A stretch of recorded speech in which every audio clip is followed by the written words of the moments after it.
Hello friends, thank you for tuning into another episode of Why Jesus.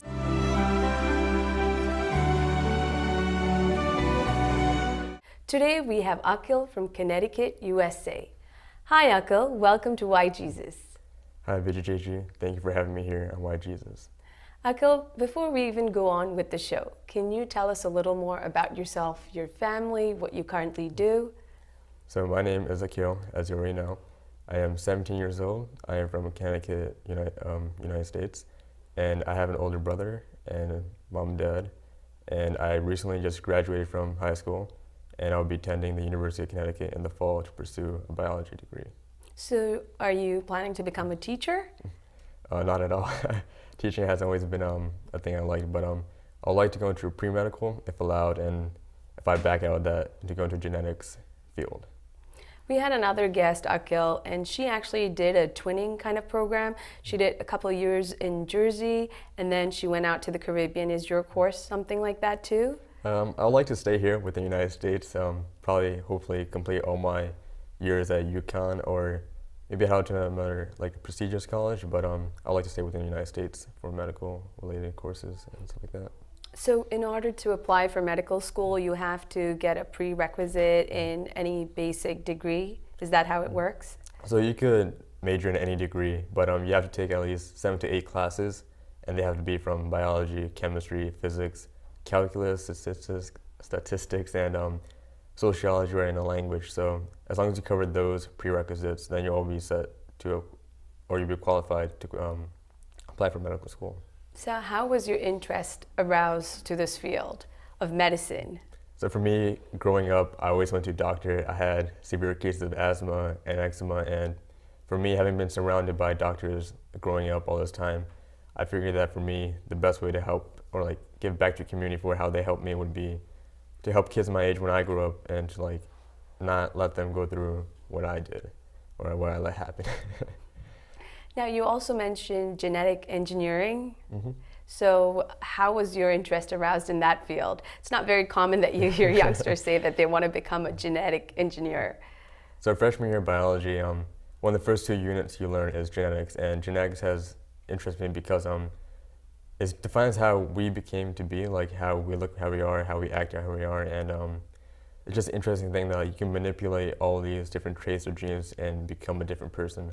So for me, just thinking about that idea and how everyone is different for a reason, and it's because of genetics, it really got me into it.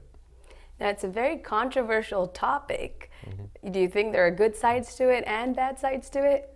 I would say there is positives and negatives to it. There's actually a field called eugenics, and that has to deal with the genetic engineering of babies at a young age, and essentially humans. So what you would do with that is you pick out certain traits that you want in your kid, so that when they grow up, they only show that. And by doing so, there are many positives. So per se, you could essentially or ideally create a baby that could combat any disease or not have not carry disease, and then you'll be creating a superhuman. Yeah. But negatives would be that you're decreasing we're as diverse and as unique as we are because of the lack of a trait, or because we carry a disease, or that actually sounds bad, but just how we are because of this. I mean, by creating superhumans or super babies, we'd be reducing how we're being Our diversity. Yeah, our diversity. We'd be more like each other, and that's not essentially a good thing. Yeah, that's an interesting point, Akhil. Now, Akhil, is there any physicians or genetic engineers in your family? No one of the kind is in my family. My aunt works, she's in the respiratory field for medical, but aside from that, everyone in my family is either an engineer, an accountant, or finance related type of person. And my mom and dad and my brother now, and they're actually all engineers as well.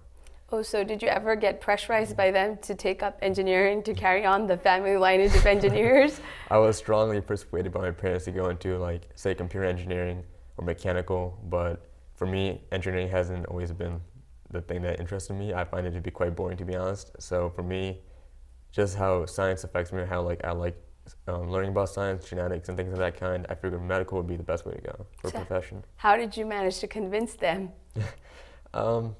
I just told them that I like science a lot, and I would like to go into medical, and as much as they would say I don't think it's worth it, because say engineering, you have 4 or 5 years of education, you have a good salary when you walk out. You're not really in debt and you're financially stable, whereas with medical, 8 years, and then you have residency, and that can vary from 3 to 7 years, and then you have a large amount of debt when you walk out. It wasn't always practical for them, but I mean, when you walk out of college, you want to be doing something that you enjoy so that you're not always bothered by what you're doing, or like you don't like getting up in the morning. So I figured that for me, I like science. I want to be able to help other people. So for me, medical was the way. So Akhil, do you think parents should have a say in the careers that their children choose to follow? I would say they should have a say. They should be able to suggest ideas or professions that accommodate you, like it fits you. But at the end of the day, it is your choice, and you are the one making your own future. So it's your choice at the end of the day. Now, Akhil, you said you just graduated from high school, and it is a known fact that students face a lot of pressure, especially peer pressure, academic stress in middle school and high school. How was your experience with high school? So my high school experience was probably the best 4 years of my life, and I wouldn't mind repeating it again, but there were also some struggles throughout, like through my academics, sometimes my extracurriculars, but for the most part, I was pretty comfortable with how things turned out. Did you face any challenges at all? For me, academics was a strong challenge that I had to face, and for extracurriculars, I was part of the chess team and the robotics team, and we'd always had to compete against other schools for like state events or like going into nationals and worlds. So for me, there was a lot of struggles and like difficulty there. How did you deal with these difficulties? So for me, one of the tools I used was prayer, and that's because praying to Jesus is that if you're affirmative in your belief and you know that He can do it, that when you pray to Him, that He's going to make it happen. So for me, when I believe that He can help me out with my academics or my challenges with, like, say, chess or robotics, that when I did pray about it and when I did believe fully that He could do it, He did it and He made it happen. So by doing so, prayer is actually one of the best tools you can use. How did you start to experience this power of prayer, or this relationship with Jesus that you said, that He helps you? So my mom and dad are actually, or before I was born, they were a part of this ministry called the Interdenominational Christian Fellowship, and it's led by Dr. Brother Mathews Vergis, and it's weekly. And so they're a part of this ministry. They were very active in it, and I was just growing up, and I was like brought to them, and I was growing up in the ministry, and in doing so, like in the beginning, I didn't have an idea like while I was there. I just thought of it like, oh, you're going there once a week, you'll see people, like have fun time. But like a hangout place. The hangout place, and as time passed, and as I grew older, I became to see like the experiences like in my own life, how Jesus is working His way, and like it's actually a legitimate thing, like something you can believe in and confide in. Can you share those experiences with us? So one of my like the most like fresh or prominent experiences I can remember is that in elementary school in 4th grade there was this competition called Mad Minutes, and it started off in the classroom. So you would have within your math class, you have a paper, 60 questions, 60 multiplication problems, and you would have a minute to solve them all. So for me, I was good at math and I enjoyed it, so I would always do Mad Minutes. I would always finish them all on time. I would get perfect scores, and there came a time when there was a competition between 4th and 5th graders where it was essentially Mad Minutes, but it was between students, and you'll stand in 2 lines, and then you get called up, and there'd be a flashcard, and on the flashcard there would be a problem, and whoever got the answer the fastest time, like if it was correct, you proceed on to the next round and on until you got semifinals, finals, and then you won a prize. So for me, because I liked math and I was in love with math, I would compete at these type of competitions, and for me, I would just, every time before I had a round, I would go up, and right before the person from me moved out of the way, before I can go up, I'd do a quick prayer to myself saying like, Lord, help me out here, like, I want to win.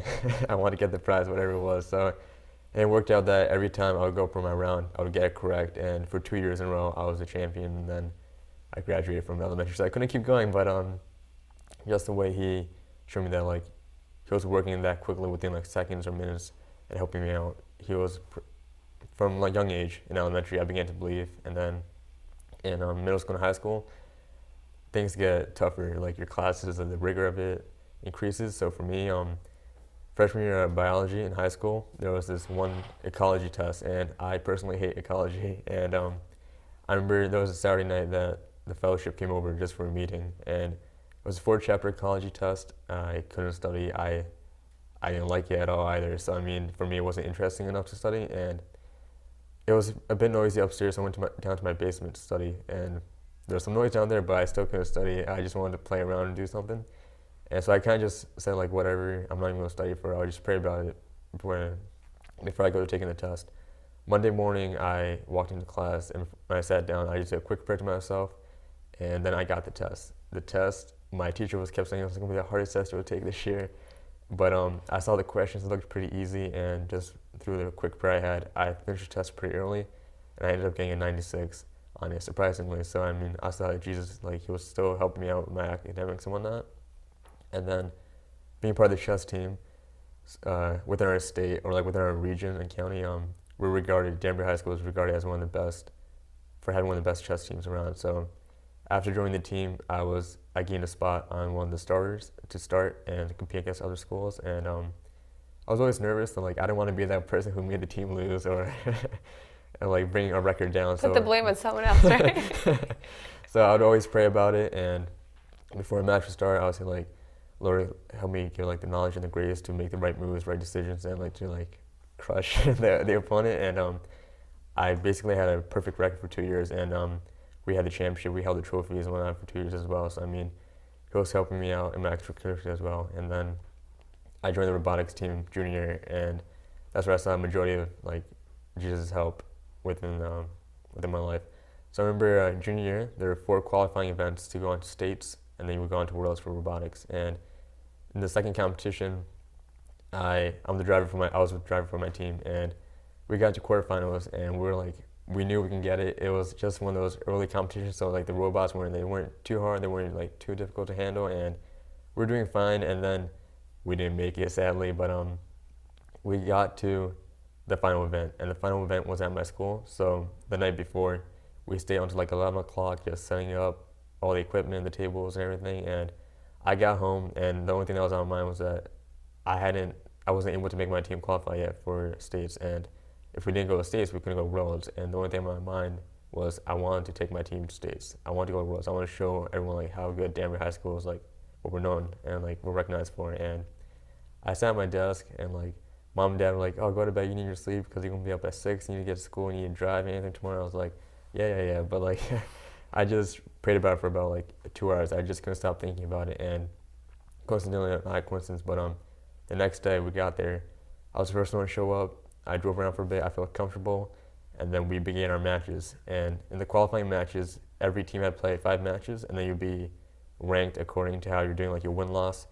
And we actually went 5-0. We're the only team to go 5-0, and I was able to pick 2 of my other school teams, and I took them to the finals. We 3 of our 4 teams who hadn't qualified yet. We all qualified for states, and from states we qualified 2 of our teams going into Worlds. So seeing like the way he was working, how he was able to help me overcome the challenges, how I couldn't do it, but through his help I was able to. I began to like believe, and it was a firm move. Very convincing, Akhil. Akhil, you sound so staunch in your faith, in Jesus, and in the power of prayer. But somewhere along the course of your life so far, have you happened to question Jesus or the whole faith in Christianity? So in middle school and high school, you begin to learn about like biology and chemistry, and within these science classes, they're always going to be teaching you the biological origin of how we came to be. So how there were originally bacteria, and then bacteria like came into eukaryotes, and then you had fish, and then you have apes, and then from apes came humans and stuff like that. So you're being taught the theory of evolution in class, and then in history you had it. So ancient civilizations, they didn't know what to do. They didn't have hope, and they needed to find their hope within something or somewhere. So they created a God, or they began to believe in like God and like religions and stuff like that. So for them, or we were taught that religion was just kind of just there as a belief system. So when you needed something to lean on, there was something there. So for me, having taken like a lot of like history classes and science classes, there was always that down the back of my mind, whether or not, what was I believing, like was it true or was it like legitimate? And it was just pretty tough. So how did you deal with those questions? So for me, I normally try to like overcome my challenges, but like just play through, don't do anything about it. Just if it's like out of sight, out of mind. But the truth was that it wasn't.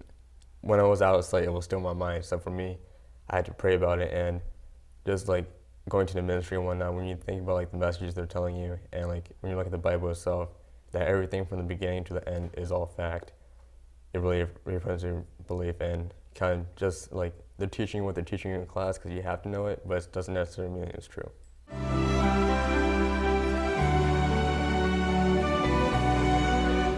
Akhil, how has your faith in Jesus affected your relationship with your friends? So, as a Christian, like, you know that Jesus, he's like he's a loving person. He loves to help out. He's always going to be there for you. He's forgiving and whatnot. And for me, I found myself helping kids a lot with their academics and just like being there for them, whether they need to talk or if they're down or depressed or anything of that kind. So for me, I found like those reflective qualities being reflected in me, and just the way that I was able to begin talking to others about Jesus and like talking to my teachers. I found like him working his way in my life, like being expressed and like spread him essentially in my life. Akhil, now, have you been able to lead someone else in your age group to believe in Jesus through the experiences that you've had? I've been able to help a few people who like gone somewhat astray, or, like they began to have doubts as well, but they like came back, and that was because one of my experiences was a freshman year in cartooning class.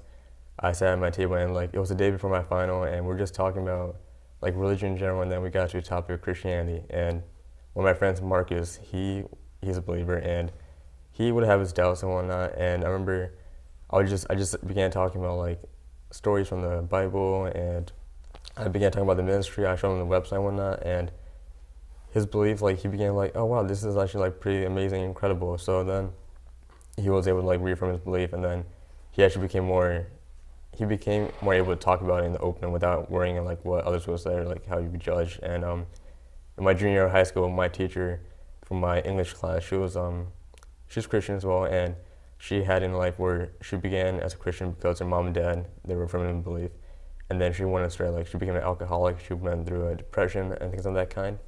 And then she came back because there was just a day when she would always tell us that she needed an answer from God, and she like screamed within her house like, Lord, answer me. And then like she felt like him answer, and for her that moved her, and she came back to faith. So, I mean, I was always able to talk to her about like the ministry and like stay after class, stay after school, and just talk about religion, and it was a comfortable time. So being able to talk to them, like they've helped me reaffirm my faith, and I've helped back.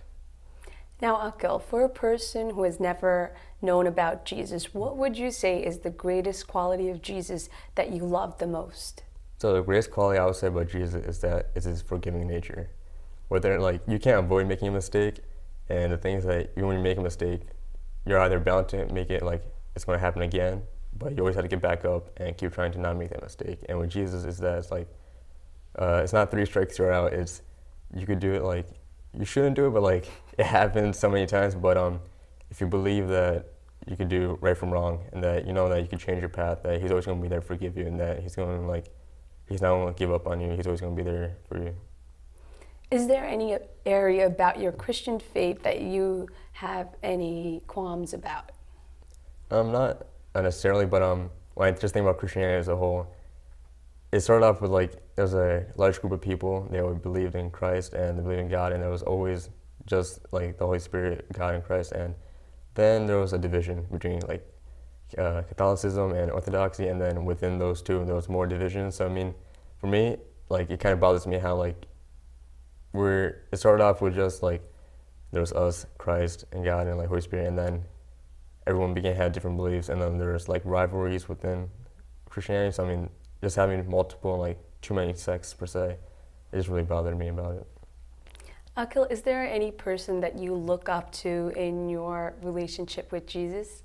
So within the ministry, your brother Mathews Vergis Jr., he's actually had like a profound influence on my life. So I remember one of the experiences that the thing about him is that he's always going to give you like shorthand tips. It's not like too overwhelming, but it's not like underhanded that you won't like learn from it. But I remember when I was like 6 or 7, I went to church one time and I was wearing just like a polo shirt, cargo shorts, and he approached me from outside and he like pulled me over. He was like, "Why are you wearing like these clothes?" I was like, "Mom and Dad told me to." But just from that moment, like he taught me how like when you're coming to the house of God, you should always like look nice. You should be your best friend because he's always gonna be there for you. Like he's always at his best for you. So I mean, So there are like shorthand lessons that he's always has, and like I could always go to him for help, or like he's always giving me advice and things like that kind of. So he's been like a role model for me when it comes to like the Christian like religion. Now, when you're not playing chess or studying or doing robotics, what do you do to relax? I tend to play a lot of video games. I also watch a lot of TV, and then I try to play like sports every now and then. But for me, I like to just be within my own bubble and just like seclude everyone else out of it. Now, Akhil, if you were given a chance to go back in time and change something in your past, is there anything that you would like to do differently or change? There are a lot of things I would like to change, but the way I see it is that like if I go back in the past now and change what I did, everything from that point onwards changes. It's not gonna be the same, and I think that everything happens for a reason. Like there's experience to learn from it, so I wouldn't go back as much as I want to. I just keep things as is and learn my best from it. Where do you see yourself in the future, Akhil? Maybe 8 years out of medical school as a doctor, and either being a surgeon or like a pediatrician, and then hopefully having like a nice home and a nice amount of money, no debts. So just being financially stable. Sounds good, Akhil. Akhil, what is the one issue, if you had a chance to change in the world today, what would that be? So a lot of people today, they're either stricken with like diseases or they're carriers for diseases, and by like say going to genetic engineering, one of my goals would be just like change all that, take away the disease, so like everyone doesn't have to suffer. Like the people that are suffering, they shouldn't have to go through that. They should be experienced like life to the fullest. So take away disease, let everyone experience life as it is, and just have a good time. Is there anything you think you could do at this point in your life to contribute to that? Not necessarily, just hopefully, I mean, like research and things like that, and then hopefully, like when I get to like grad school, start doing experiments or like clinical trials and things of that kind. So Akhil, you said you'd like to watch television shows. What is your favorite television show? So my favorite television show as of right now is a show called Grey's Anatomy, and it focuses on a group of 7 surgeons, or like doctors I should say, that just came out of medical school. They're attending a hospital for completing their surgical residency, and they have to go from being interns into residents and passing their residency exam, and then like becoming an attendant and becoming a surgeon in whatever field they decide to specialize in while attending the hospital. And what I like about the show is that when you look at it, there are 2 types of doctors. There's a doctor that believes in the biological and like physiological reasons, like for why everything happens, and then there's the type of doctor that believes in their faith, and like there's more than is beyond what we perceive as to why things are happening. And there's in the show there are some surgeries that you see and they're like absolutely mind-blowing. Like you wouldn't think a doctor would be able to do it, and things that in those type of surgeries, I always notice that the doctor prior to the surgery or like during the surgery, they'll take a moment to just stop, take a deep breath, and just do a quick prayer, and that just kind of like shows you how it's not science doesn't always have an answer to why everything happens. That God, like in Jesus, he always has a divine intervention behind why everything happens, and that like is because like he created us, like he knows the fix to every problem that there is, that science can't explain everything at all. And then I am actually a testament to this experience, because growing up I was told that well, mom and dad told me that my first 2 years I had a speech deficit and I couldn't speak at all, and there was no fix to it. Science couldn't explain why I couldn't speak, but through their prayers and through Jesus' intervention that I could speak now. So just knowing that divine intervention is the way to go, and like not the way to go, but it's how things work. It's not always science, and just seeing that aspect within the show, not only does it include like the medical aspect where I'm trying to find myself or trying to invest myself in, there's also part where I know that my faith is still there and existent and evident.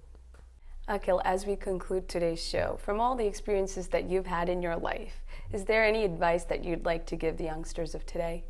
So I would say that the one most important thing that you should never forget is that Jesus is always there to help you, and the way to go about it is just to pray to him. It doesn't have to be like 5 minutes, 10 minutes. It could be like 5 seconds. It could be anything, any amount of time, but never forget that he's there for you and that you can always lean on him.